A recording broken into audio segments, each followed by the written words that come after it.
This house in this small town is way cheaper than this house in this small town. I'm going to tell you why the home east of Raleigh is so much cheaper, and you can decide if the price is worth it. For the most part, properties on the east side of Raleigh are so much cheaper than properties on the west side of Raleigh. If you look at this graph, the average home price for properties on the west side is $200,000 more expensive than the average home price for properties on the east side. We're going to dig a little bit deeper into this data in just a minute. You know, and it isn't like the towns here on the east side are any farther away from Raleigh than the towns on the west side.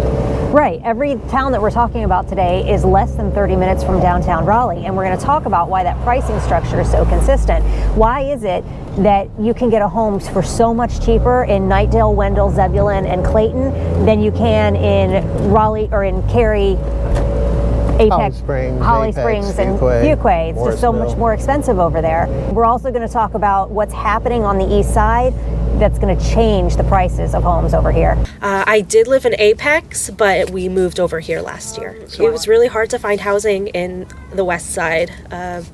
The east side, that's where everyone's building, and that's where we could afford, really. So we're going to have to make some generalizations about all this stuff today. And generalizations are great, but we have to understand their limitations.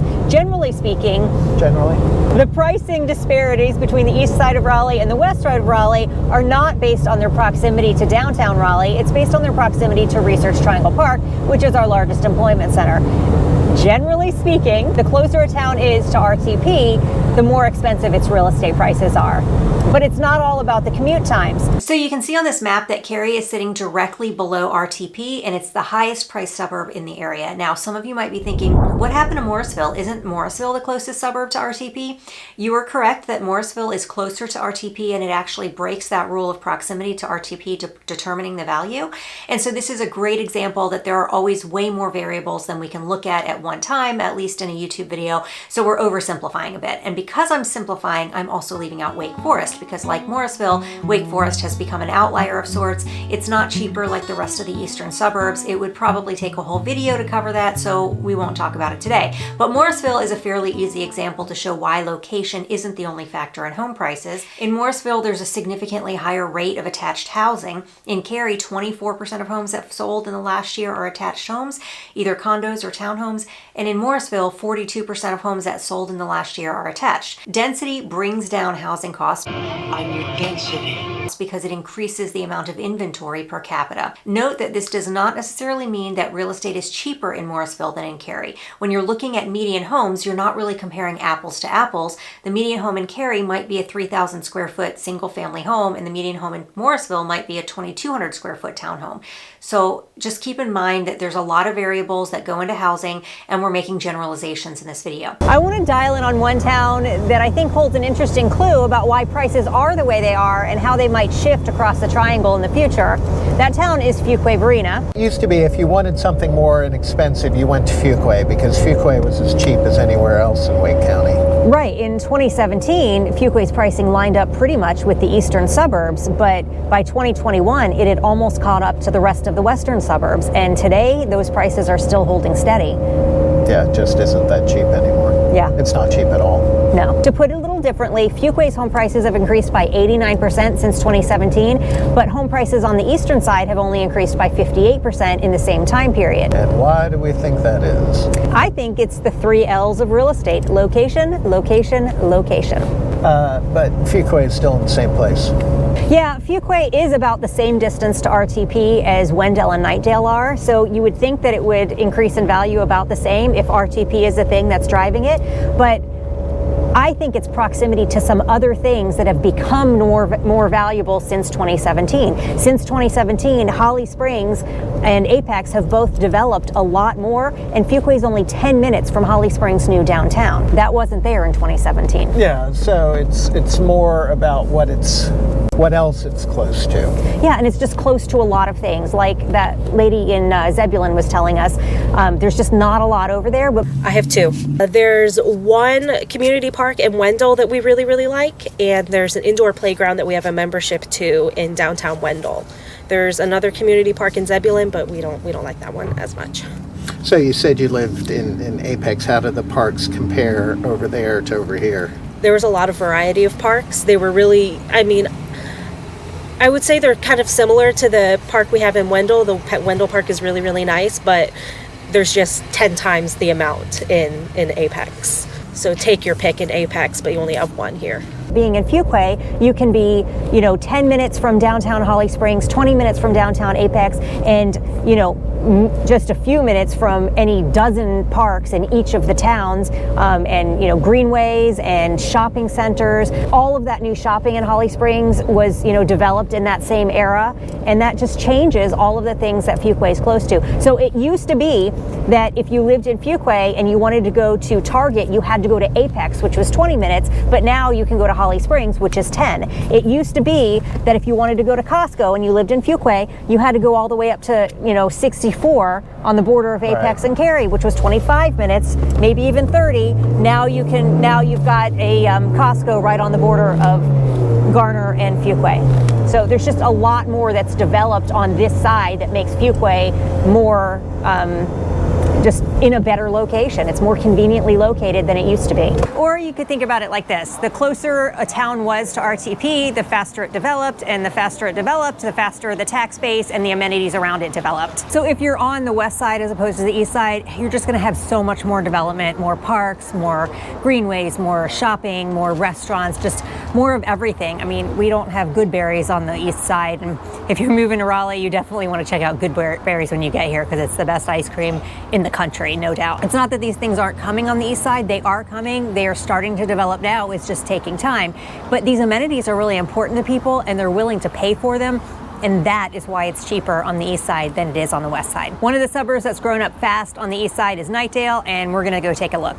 But before I get on to that, I just want to let you know that in the description, there's a link to register for my local newsletter. It gives you so much information about living in the Triangle. So even if you've already bought a home here, you definitely want to sign up for that. Or if you're still thinking about buying or selling a home, there's a link in the description with some great pages on my website that'll be super helpful to you. The town of Knightdale has got some incredible developments on the horizon over the next 10 years. So Knightdale Station Park's a pretty cool park. Knightdale actually hit the map when this development was built out. So Knightdale Station Park is connected to Knightdale Station neighborhood, which is a big master plan community. And you tend to see communities like that on the west side. It was kind of surprising to me when they started building it out that it was happening here in Knightdale, but that was kind of the beginning, and that's not where Knightdale is stopping. Yeah, the park has athletic fields and walking trails and playground and splash pad and an amphitheater and a pavilion and a brewery.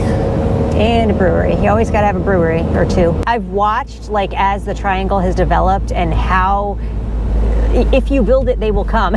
So you build these amazing developments, and they always end up being surrounded by a lot more beautiful, amazing stuff.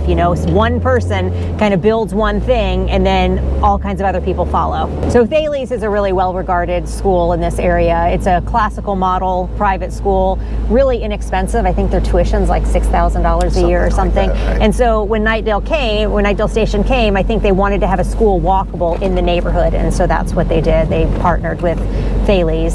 So Knightdale used to have a downtown. I mean, it has kind of a downtown, but there were quite a few buildings that were burned and damaged, I don't know, in the 1950s, I think.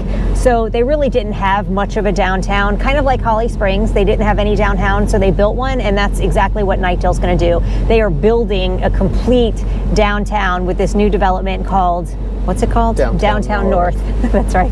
Downtown North is a 90-acre mixed-use development adjacent to Knightdale Station. The plans include 468 residential homes for purchase, plus 100 apartment units and up to 500,000 square feet of commercial and retail space, plus tons of amenities throughout the development. The project will have enhanced streetscapes with public art. They're taking inspiration from these locations. These businesses are not set in stone, but Knightdale has said they're planning to attract a higher-end grocer to the development, which the area is really lacking. We have a nice grocery store in downtown Zebulon that we go to basically buy our meats. Really cool. The butcher, she buys all of the cows slaughtered locally here, and she butchers them all herself. So it's local meat, which we really like.